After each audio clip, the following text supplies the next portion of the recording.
Welcome. तो स्वागत है आपका द इमिग्रेंट इंजीनियर चैनल में।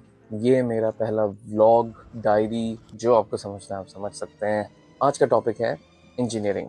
गूगल कहता है कि इंजीनियरिंग का डेफिनेशन है that it is a branch of science and technology that deals with the design concerns machines and structures.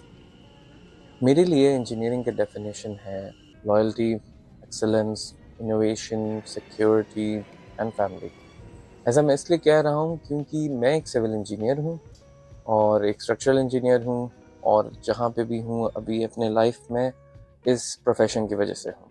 तो आज हम लोग एक ऐसी जगह जा रहे हैं जहाँ मुझे जाना था फर्स्ट ईयर में सिविल इंजीनियरिंग के बैचलर्स में, जब मुझे इसके बारे में पहली बार पता था।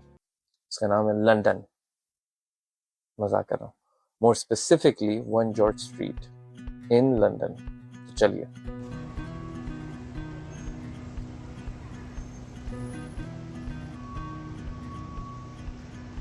इस बिल्डिंग की हिस्ट्री देखी जाए तो ये बिल्डिंग 1913 में बनी थी, बट इसकी फाउंडेशन रखी गई थी 1818 में, जब group of civil engineers London coffee house में बैठ के बस अपने डेली दिन को रन ओवर कर रहे थे। उन लोगों ने ये डिसाइड किया उसी दिन कि उनको एक प्रोफेशनल सोसाइटी बनानी चाहिए जहाँ पे लोग एक दूसरे की इंजीनियरिंग कैपेबिलिटीज़ को बेटर करें, एक सेट ऑफ स्टैंडर्ड्स फॉलो करें और एक एथिकल रिस्पॉन्सिबिलिटी के साथ चलें। उस दिन से इंस्टीट्यूशन ऑफ सिविल इंजीनियरिंग इजाद हुआ।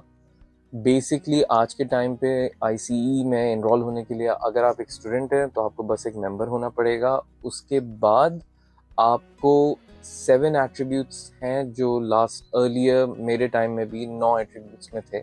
ऑल इन ऑल अगर मैं इसको इजीली समझाऊं तो मेरे को एक बहुत अच्छे से समझाया था मेरे सीनियर ने। उन्होंने कहा था कि अगर आप एक मैच देख रहे हो बैडमिंटन का, तो अगर आप उसको बस देख रहे हो, ऑब्जर्व कर रहे हो, तो वो नॉलेज होता है। और अगर आपको मौका मिला कि आप अंदर जाके ग्राउंड में जाओ और फिर उसको उठाओ, बॉल को देखो, ऑब्जर्व करो और फिर सर्व करो, तो उसका ये मतलब है कि आप के पास थोड़ा सा एक्सपीरियंस है। और जब आप अपने हिसाब से बिना कोई ट्रेनिंग के खुद जजमेंट लेके खेल पा रहे हैं, उसको फिर एबिलिटी कहते हैं। तो यही 3 वो स्टेजेस हैं जो आपको पार करना पड़ता है, which is knowledge, experience, ability.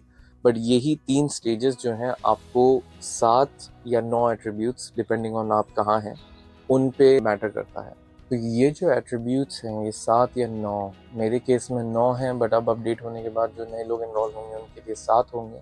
ये डिमॉन्स्ट्रेट करते हैं आपका नॉलेज, टेक्निकल एक्सपीरियंस, आपका मैनेजमेंट, लीडरशिप, एथिक्स पूरा कंपाइल करके शोकेस करता है, जो कि अगर साइन ऑफ हो गए तो फिर आपको ये बताने की ज़रूरत नहीं कि आप एक अच्छे इंजीनियर हैं। If you are chartered, people already know that you are very ethical and you are very technically sound as an engineer.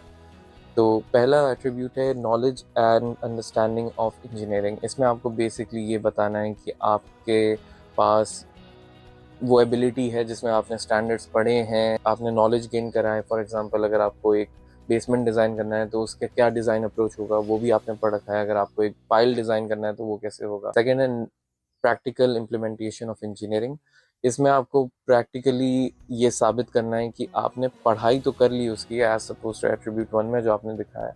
अब एट्रीब्यूट 2 में आप ये दिखा रहे हैं कि आप उसको इम्प्लीमेंट कर रहे हैं। और बहुत टाइम में क्या होता है ना, आप दोनों इंटरचेंज कर सकते हैं। अगर आपने कुछ प्रैक्टिकली करा जिससे आपको कोई नॉलेज मिली तो आप नॉलेज में भी उसको दिखा सकते हैं।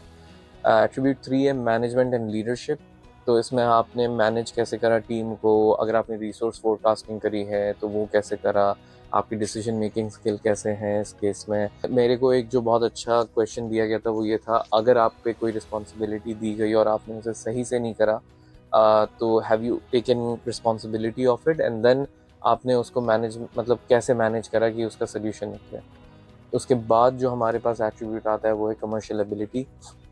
इसमें आपको कमर्शियल फाइनेंशियल एस्पेक्ट समझाने पड़ते हैं कंस्ट्रक्शन में। For example cost, contracts, risk management. CPD भी एक चीज़ है जिस पे एक अलग वीडियो बना सकता हूँ अगर आप चाहते हो तो, कि आईसीई का पूरा प्रोसेस क्या है। तो that is mainly all about what happens inside this building. उम्मीद करता हूँ आपको अच्छा लगा हो।